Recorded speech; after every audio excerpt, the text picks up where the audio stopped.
Welcome to student dictation. Friends, आज हम लोग बात करेंगे एसएससी स्किल के बारे में, कैसे इसका क्या प्रोसेस है और कैसे क्या क्या होता है इसमें। तो अभी रिज़ल्ट आ गया है, जो 19 का सीबीटी था उसका रिज़ल्ट आ गया है और कट ऑफ आप लोग देख रहे होंगे। सी में वैकेंसीज़ कम थी इसलिए इसकी कट ऑफ थोड़ी ज़्यादा गई है और डी का नॉर्मल है। तो अब जिनका भी हो गया है उनको आगे की तैयारी करना है और आगे शुरू कर दीजिए आप तैयारी। और अगर आपको 20 वाला एग्ज़ाम देना है तो उसकी भी तैयारी रखिए, बट साइड में इसकी भी तैयारी थोड़ी थोड़ी करना शुरू कर दीजिए स्किल के लिए।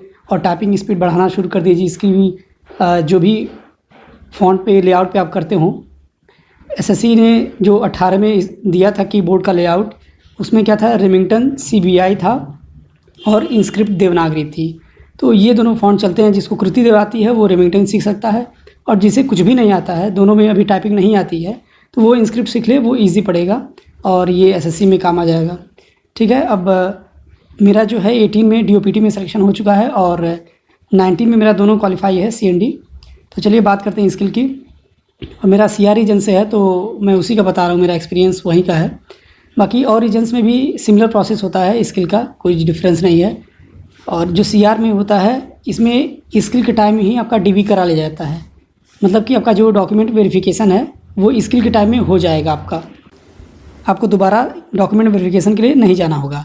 और अदर रीजन्स में क्या होता है, स्किल का रिज़ल्ट आने के बाद फिर डेट आती है, एडमिट कार्ड आते हैं और फिर उसका DV होता है बाकी रीजन्स में। ठीक है। तो यहाँ पे प्रोसेस क्या होता है कि आप पहले जाएंगे, वहाँ पे इलाहाबाद में होता है इसका स्किल टेस्ट CR रीजन का। ठीक है। वहाँ पर आप जाएंगे, आपको अलग अलग कमरे में बैठा दिया जाता है, कुछ कुछ बच्चों को, 30-40 बच्चे एक कमरे में। वहाँ पर आपका DV होगा और आपको 10th 12th और जो भी रिजर्व कैटेगरी या ऐसा कुछ क्लेम कर रहे हैं, एज रिलैक्सेशन या ऐसा कुछ, तो उसके सर्टिफिकेट्स आपको ओरिजिनल दिखाने होंगे। 10th 12th का पासिंग और जो सर्टिफिकेट होता है दोनों देना होगा, मार्कशीट वगैरह, और उसकी एक सेट ज़ीरॉक्स रहेगी सेल्फ अटेस्टेड। और साइन आप वही करिएगा, सिग्नेचर, जो CBT एग्ज़ाम में कमीशन कॉपी जो आती है जिस पे एक सेंटेंस लिखना होता है, उसमें जो सिग्नेचर किए हैं वही सिग्नेचर यहाँ भी करिएगा और आगे हर जगह वही करिएगा।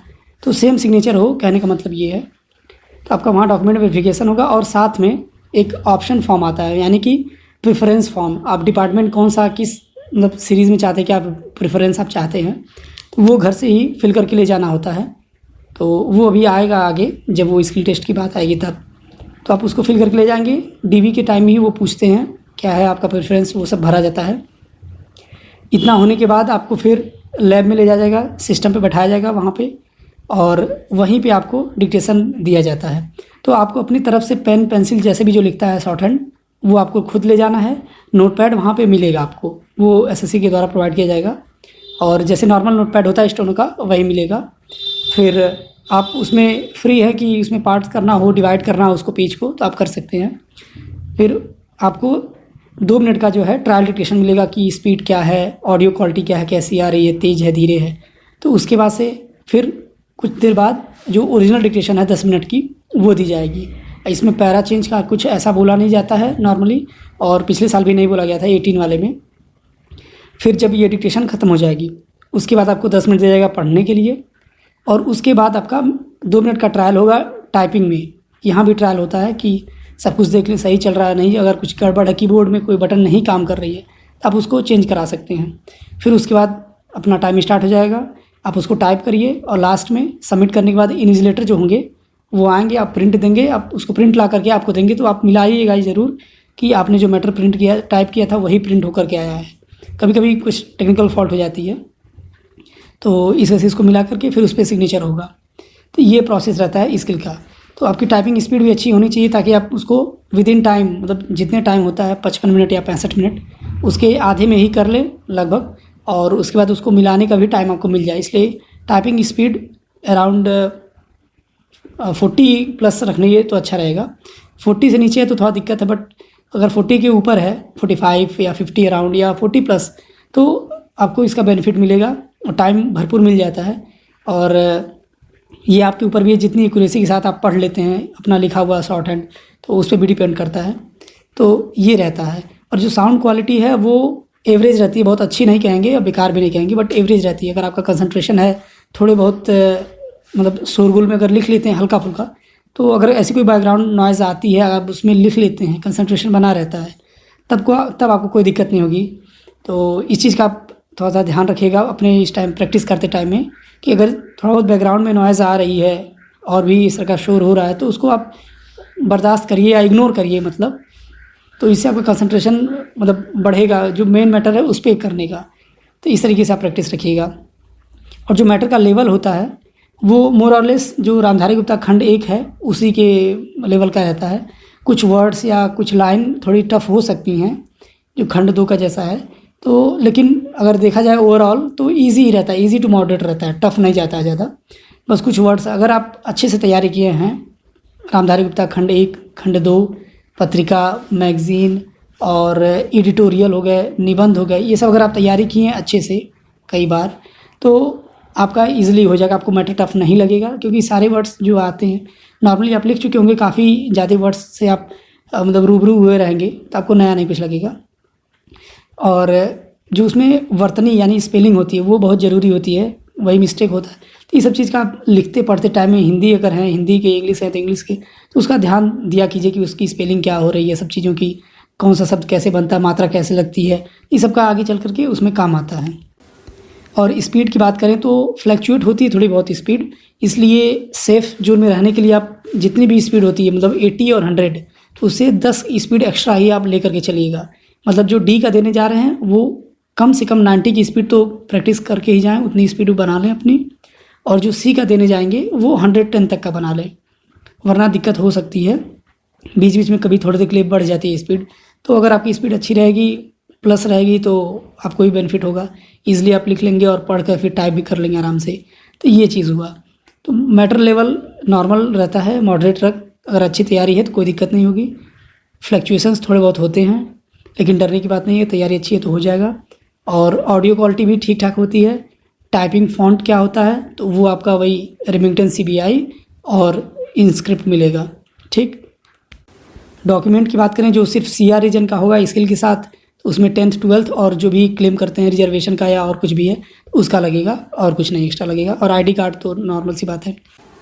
और बाकी जो चीज़ें हैं जो स्किल टेस्ट में ध्यान रखनी चाहिए उस टाइम में, एग्ज़ाम के टाइम में, और जो भी सावधानियाँ हैं या कुछ गलतियाँ जो हो सकती हैं वो सब मैं आपको एक दूसरे वीडियो में दूंगा, बताऊंगा जब स्किल टेस्ट आपका आएगा तब, उसके पहले, ठीक है। फ़िलहाल आप ये 2020 का जो एग्ज़ाम है वो अगर आपको देना है तो उसकी तैयारी के साथ साथ थोड़ी सी तैयारी इसकी भी शुरू कर दीजिए अब साइड में।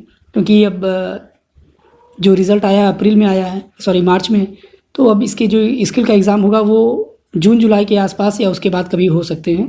तो इसकी तैयारी आप करते रहिए साइड में, और जितनी ज़्यादा प्रैक्टिस कर लेंगे उतना अच्छा रहेगा। और ख़ुद को लिमिट न करिएगा कि रामधारी गुप्ता कर लें तो हो जाएगा।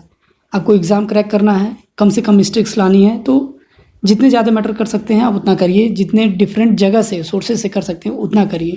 रामधारी गुप्ता या कोई और बुक हो आपके पास, मैगज़ीन है, एडिटोरियल है, निबंध, योजना, या कहीं और से PM की स्पीच, कोई उनका भाषण है, तो ये सब जहाँ से आपको मिले आप कर सकते हैं। बट बेसिक जो है रामधारी गुप्ता ये तो करना ही करना है।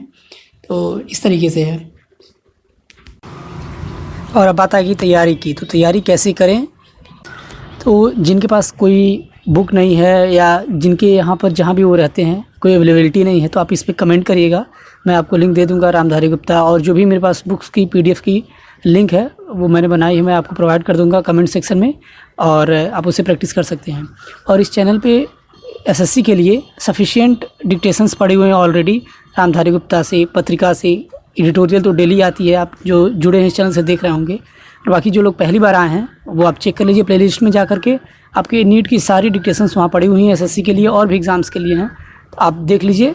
और अगर सब्सक्राइब नहीं किए तो कर लीजिए, और यहाँ पे आपको डेली डिक्टेशन मिलती है एडिटोरियल की। और उसके अलावा जो रामधारी गुप्ता खंड 1 खंड 2 है उसको आप ज़रूर से ज़रूर कर लीजिएगा।